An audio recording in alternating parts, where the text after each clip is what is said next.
Tonight, as President-elect Donald Trump is preparing for a widespread immigration crackdown when he takes office 25 days from now, we're seeing a crack between some of his top advisors and his MAGA base. Elon Musk and Vivek Ramaswamy are both facing major blowback from their own supporters for not only backing, but encouraging offering more visas to highly skilled foreign workers.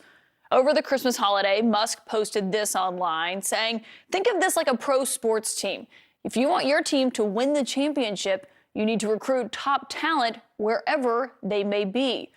He later added, "I'm referring to bringing in, via legal immigration, the top 0.1% of engineering talent as being essential for America to keep winning."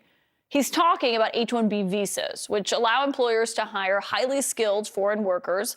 Musk, who himself is from South Africa, said that he once had this kind of visa, and he's arguing that Silicon Valley is facing a shortage of excellent engineering talent, as he put it.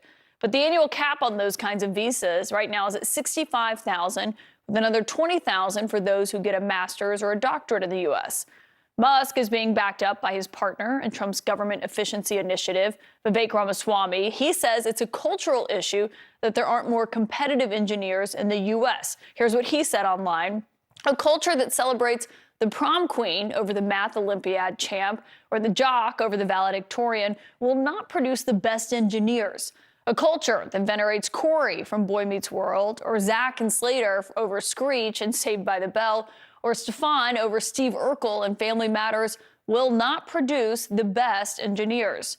But that argument is not going over well with Trump's MAGA base, certainly not online. Some of them saying, "We did not ask them to engineer an immigration policy. Tech wants indentured servants, not high-skilled workers. You don't even know what MAGA immigration policy is."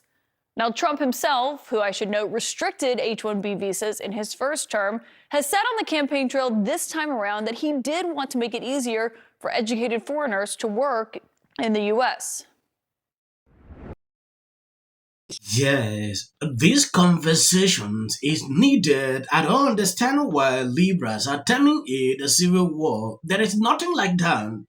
They are not used to in having difficult conversations. Sometimes this guy tweeted this. So basically, the right split into two factions: tech right and right. And the tech right is like, "Hi, we need HB-1 visas, people to do the jobs." And the right was like, "No, you need to hire Americans." And the tech right went for to actually advocate that Trump should be able to bring in people. When you go down the tweet, even the tech right is like, "Well, you don't train us," and the tech right is like, "You can outtrain being retarded." And while all this was going on, we learned some people really don't like Indians. Okay. Look, I see a couple of things going on here. First of all, I have to say I agree with Elon Musk and Vivek Ramaswamy. I think they're pointing out the reality that we're living. You could say, and I hear Michael's point, I disagree with it, though, because I think it misses the fact that we want to get to the place where we can maximize the use of our own talent in this country. Let's bring in the best and brightest from all around the world.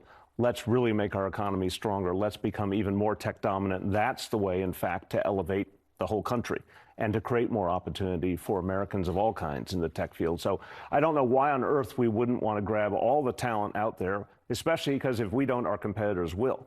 I think it's also fascinating that we're seeing this kind of open conflict. I think it's going to be the first of many. And of course, that speaks to the question of Elon Musk's role. I think really soon we're going to see more divergence between Elon Musk and Donald Trump.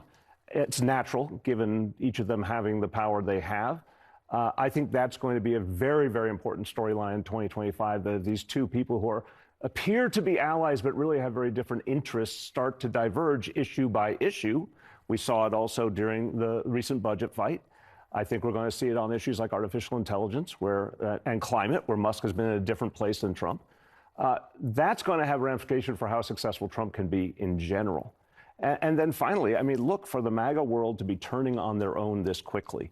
This is also an interesting question. They almost look like Democrats here. It's like, so I say this lovingly as a Democrat, like we have an ability to eat our own very quickly sometimes. Well, this is fascinating. Here are these heroes just a few minutes ago, and they say one thing that a lot of the MAGA world disagrees with, and suddenly they're being villainized. That's not good for that coalition. Yeah, I think that's When I see the Blazo coming out to say, oh, I'm in support of what Elon Musk said, hmm, it reminded me of something. Elon Musk and Vivek, they have different opinions pertaining to this, and Laura is thinking that Elon Musk is doing this because he wants to protect his company. He wants to do that. He came to the US through that means. That is what I saw through Loma's tweet. What I hate is the fact that she went on to a level that was unnecessary. You can pass your point, being respectful, don't insult, going after Elon Musk, talking some kind of things is what triggered a lot of people. And she violated X rules. Yeah, they had to remove monetization on her account. We are not refusing that people should not have honest conversation. Have them, but be respectful. Particular case, I think are exactly right. America's ability to attract talent from around the world is basically our economic superpower.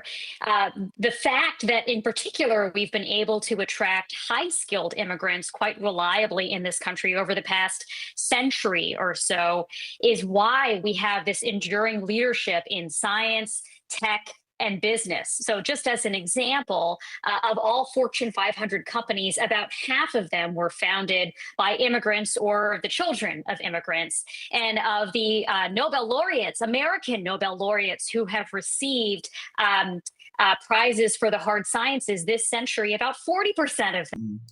I have followed this all through for 2 days straight. I didn't want to do a video about this. I wanted to observe the end result of this. It is not a fight. It is not a war. This conversation needed to happen.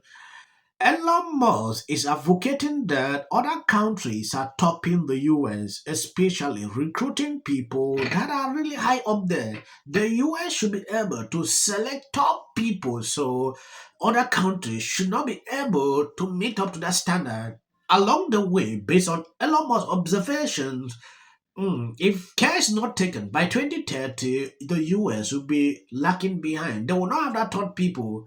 He didn't actually go further to talk a lot, and Vivek came in and said a lot of things pertaining to that, bringing in these issues of US being woke, struggling to people blow up on social media. I saw people supporting him, some against him. Everywhere was divided. But I like conversations like this because it brings people together to look for a common goal. There are some MAGA supporters that I've seen. They don't want immigration totally. They don't want to see anything, whether legal or they don't want to see it. That is why I have problem. Trump is advocating for legal immigration. That is what I saw throughout his speeches. And now looking at Laura Luma, she seems not to really be okay with that, which Elon Musk look at her to be trolling on social media just because she want to cash out. That is what Elon Musk realized.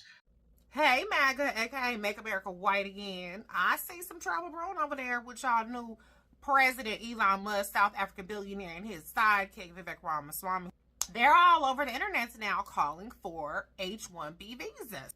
It don't look like they're trying to make jobs white again. They was all on this anti-DEI shit when it came to the blacks. And they had y'all all spun up around that. But now, when the rubber meets the road, and it's time to take away some of these white jobs from these foreign-born people, they said, skirt, plot twist.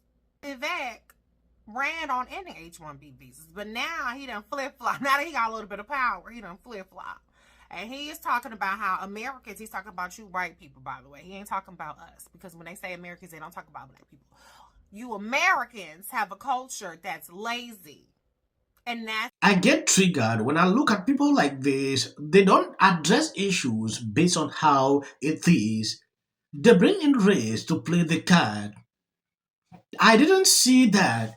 In this case, we saw people complaining about Indians taking over jobs. Let bygones be bygones. The thing that disturbs me is not just that. Just, went like, how dare you? Do you even know what an audit is? And I'm like, women and so many men are theory that a lot of people seem to be coalescing around. They were too woke, insisting that people use the term Latinx. You have to say they. No, you have to do this. Stop with the virtue signaling. Step away from woke. Focus less on who is woke and more on who is broke. I've never seen that. I saw so many liberals getting super excited every time Kamala had a new celebrity endorsement. But we all know for a fact that these celebrity endorsements are not free. Oh, is it true that they paid you $1 million for the endorsement for Kamala? Not true. Now it's time to unite everybody.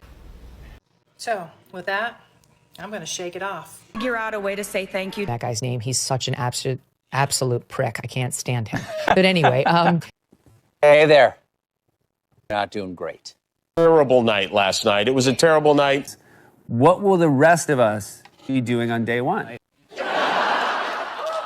Bishop Vigano, he says that the election. well, if I look at the big picture, it doesn't look good. Robert Kennedy says, Hilarious, and it's interesting to watch. And